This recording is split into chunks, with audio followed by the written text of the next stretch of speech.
ویسے تو ہماری زندگیوں میں سے 1 سال کم ہو گیا اور ہم قبر کے 1 سال اور قریب ہو گئے، دنیا سے 1 سال اور دور ہو گئے، موت کے 1 سال قریب ہو گئے، زندگی سے 1 سال دور ہو گئے۔ اللہ کا شکر ہے ہمارے ہی ساتھ کے پلے پڑے قبروں میں چلے گئے، ہماری سانسیں باقی ہیں، اور وقت ایک بہت بڑا قیمتی سرمایہ ہے۔ تو یہ نیا سال اللہ نے ہمیں دیا ہے، ہم اس کی قدر کریں، ہم اس کی قدر کریں، ہم اس کے اندر کچھ نیکیاں بھر لیں۔ اللہ تعالیٰ نے وقت کو بہت قیمتی بنا کر قرآن میں پیش کیا ہے، اوقات کی قسم اٹھائی ہے، والعصر، خاص طور پر عصر کے وقت کی قسم، اور یہ قرآن کی آخری صورت ہے، اس کے بعد قسم کوئی نہیں، اور قرآن بھی ختم ہو رہا ہے۔ تو ایسے ایک مناسبت سمجھ میں آئی ہے، اللہ کرے گا ٹھیک ہی ہوگی، کہ جیسے عصر کا ٹائم آتا ہے تو دن کے جانے میں ٹائم تھوڑا رہ جاتا ہے، شام اندھیرا آنے میں ٹائم تھوڑا رہ جاتا ہے، تو میرا اللہ آخر قرآن میں یہ قسم اٹھا کے ہمیں کہہ رہا ہے والعصر، عصر کے وقت کی قسم، کہ جیسے عصر کے بعد ٹائم تھوڑا ہے، اس دنیا کا ٹائم بھی باقی تھوڑا ہی رہ گیا ہے، تمہاری زندگیوں کا بھی ٹائم تھوڑا ہی رہ گیا ہے، جو کرنا ہے وہ جلدی جلدی کر لو اور غفلت سے نکل آؤ۔ اور 4 کام بتائے ہیں اللہ تعالیٰ نے والعصر کی قسم اٹھا کر۔ ایک، ایمان لے آؤ، الا الذین آمنوا، شکر ہم ایمان والے ہیں، وعملوا الصالحات، دوسرا اچھے کام کرو، نیک کام کرو، کبیرہ گناہوں سے بچو، ہو جائے توبہ کر لو، ہم کوئی مشین نہیں، اوپر نیچے ہونا انسانی فطرت ہے، ہو جائے گناہ توبہ کر لو، وتواصوا بالحق، ایک دوسرے کو حق کی بات کرو، تبلیغ کرو، جو تبلیغ کا کام، وتواصوا بالصبر، ایک دوسرے کو صبر کی دعوت دو، اس کے لیے تیار کرو۔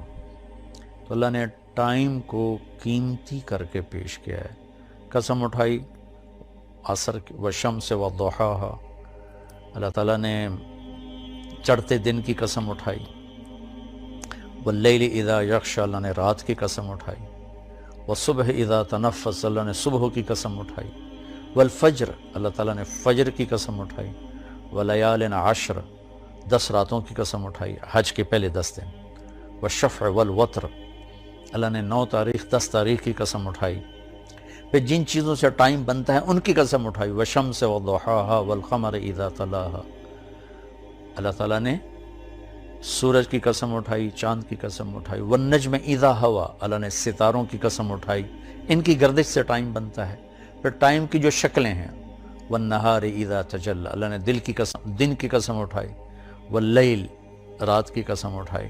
تو جتنے ٹائم فگر ہیں بڑے، ان سب کی اللہ نے قسم اٹھائی ہے، دن کی، رات کی، عصر کی، چڑھتے دن کی، پھر خاص راتوں کی، صبح کے وقت کی، صبح صادق کے وقت کی، فجر کے وقت کی، پھر حج کی 10 راتوں کی، پھر حج کے 9 تاریخ کی، پھر عید کے دن 10 تاریخ کی۔ یہ قسم اٹھانا چیز میں طاقت پیدا کرنے اور اہمیت پیدا کرنے اور تاکید کے لیے ہوتا ہے۔ تو میرے بھائی بہنوں، اللہ نے وقت کی قسم اٹھا کر ہمیں تاکید کی ہے کہ ٹائم بہت قیمتی چیز ہے، اسے ضائع ہونے سے بچاؤ۔ کم از کم یہ ہے، اگر ہم نیکی نہیں کر سکتے تو کوئی گناہ نہ کریں، اور ہم بشر ہیں، گناہ ہو جائے تو توبہ کریں گے تو انشاءاللہ اللہ اپنے فضل و کرم سے معاف فرما دیں گے۔ تو نئے سال کا استقبال تو ہونا چاہیے شکر کے ساتھ، لیکن مغرب کی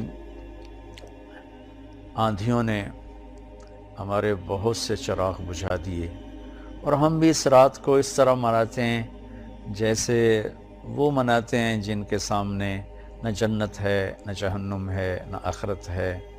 وہ تو بیچارے معذور لوگ ہیں، انہیں پتہ ہی کوئی نہیں، یعلمون ظاہرا من الحیات الدنیا وہم عن الآخرۃ ہم غافلون، انہیں آخرت کا پتہ نہیں، صرف یہی دنیا کو جنت بنانے کے چکر میں ہیں، تو وہ کر رہے ہیں۔ لیکن ان کی نقل میں ہماری نسل بھی راتوں کو اٹھ کر 12 بجے کیا کیا کیا کیا نافرمانیاں کرتے ہیں، میں نے چونکہ وہ دور بھی دیکھا ہے، کالج کا دور بھی دیکھا ہے، ان تاریک راہوں پہ کیا کچھ ہوتا ہے وہ بھی دیکھا ہوا ہے، تو میں بہت عرصے سے میں 31 رات کو جاگتا ہوں، ٹھیک 12 بجے میں ایک دم اللہ کی بارگاہ میں سجدے میں گرتا ہوں، نفل پڑھتا ہوں، اور اس وقت میں کہتا ہوں یا اللہ تیرے محبوب کی امت کے جتنے نوجوان یا جتنے بڑے چھوٹے مرد عورت اس وقت نافرمانی کر رہے ہیں تو انہیں اپنے فضل سے معاف فرما دے یا اللہ، اور مجھے معاف فرما دے کہ میں نے ان کو بتایا نہیں، سمجھایا نہیں۔ اہل خیر، اہل دین، یہ ان کی ذمہ داری تھی کہ ان کو سمجھاتے، لیکن شیطان نے خلیج حائل کر دی، ہم ان سے متنفر ہو گئے، ان سے نفرت کرنے لگے۔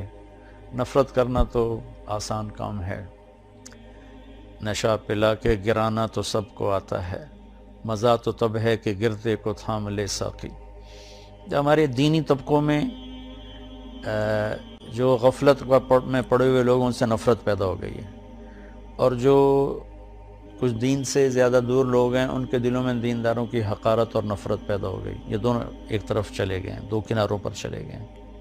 بھائی نیا سال ہے، جو لوگ میری بات سن رہے ہیں یقیناً سارے تو نہیں سنیں گے اور سارے پسند بھی نہیں کریں گے، لیکن جنہیں اچھی لگے ان کی خدمت میں گزارش کرتا ہوں کہ آئیے ہم اس نئے سال کو اسی طرح معصوم رکھیں جیسے اللہ نے معصوم ہماری گود میں اسے ڈال دیا ہے۔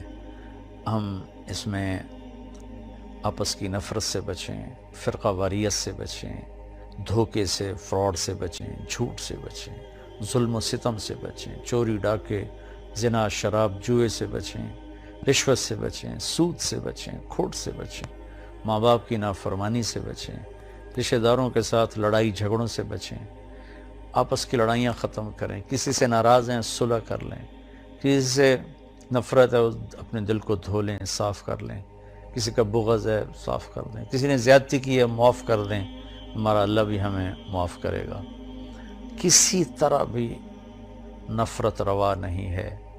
میں بڑے منت سے ہاتھ جوڑ کے ان خطیبوں سے کہتا ہوں جنہوں نے صبح سے شام تک صرف فرقہ واریت کو ہی کہ پھیلانے کو ہی دین سمجھا ہوا ہے، اور کبھی کسی کو کافر بناتے ہیں، کبھی کسی کو کافر بناتے ہیں۔ اللہ کے واسطے اور بھی دکھ ہیں زمانے میں محبت کے سوا، راحتیں اور بھی ہیں وصل کی راحت کے سوا، دین کے اتنے مضامین ہیں بیان کرنے کو، لوگوں کو مثبت بات بتائیں، لوگوں کو پازیٹیو بات بتائیں، یہ کافر وہ کافر، اس سے نفرت کرو، اس سے نفرت کرو۔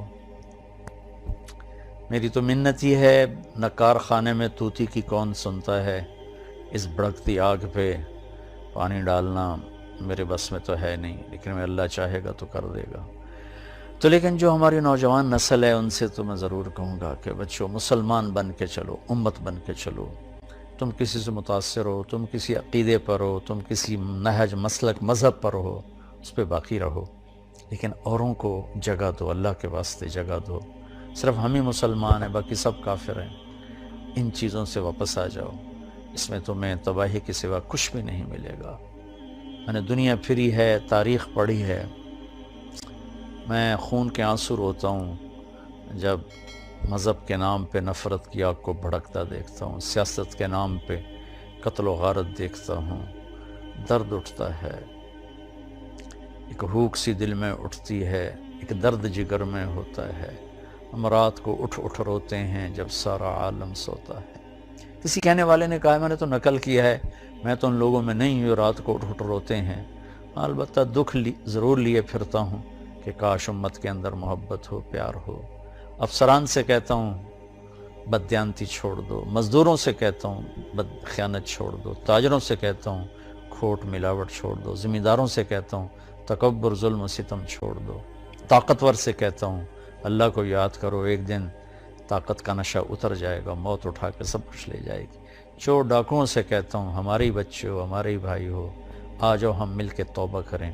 فضیل بن عیاض بہت بڑے ڈاکو تھے، ان پورا عراق ان کے نام سے تھر تھراتا تھا اور کانپتا تھا، لیکن جب توبہ کی تو ایسے بڑے ولایت کے مقام پر پہنچے کہ اس زمانے کے سارے اولیاء کرام ان کے سامنے گھٹنے ٹیک گئے. ڈاکو سے اتنے بڑے مقام پر پہنچے. بادشاہ وقت بھی ان کے سامنے بیٹھ کر کانپتے تھے، یا لوگ ان کے ظلم و ستم سے کانپتے تھے، یا پھر ان کی ہیبت اور معرفت الہی اور محبت اللہ کی اور دین کا مقام جو ملا، یا پھر اس سے لوگ ایسے کانپتے. ہارون رشید جیسا جابر بادشاہ عطیات کی شکل میں ان کے سامنے بیٹھتا تھا. اپنے ہی وہ سب یہ غلط راستے ہیں. ظلم و ستم کا راستہ کبھی سکھ کا راستہ نہیں ہے.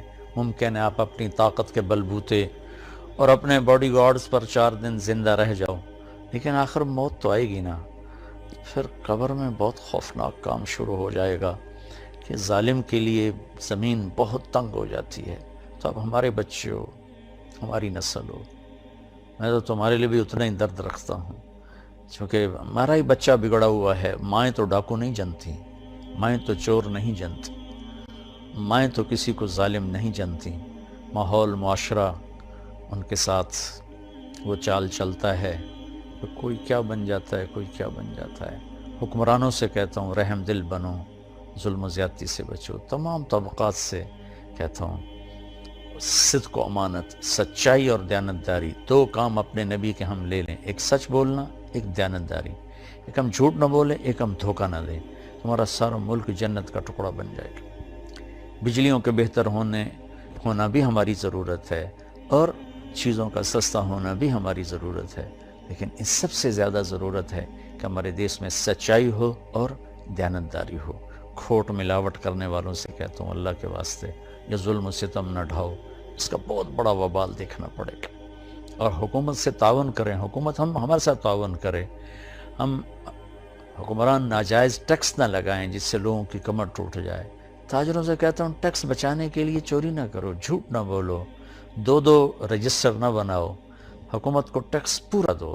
مجھے یقین ہے یہ صدقے کا ثواب لکھا جائے گا. اور میں نہیں سمجھتا ہوں کہ ٹیکس چورانا جائز ہے.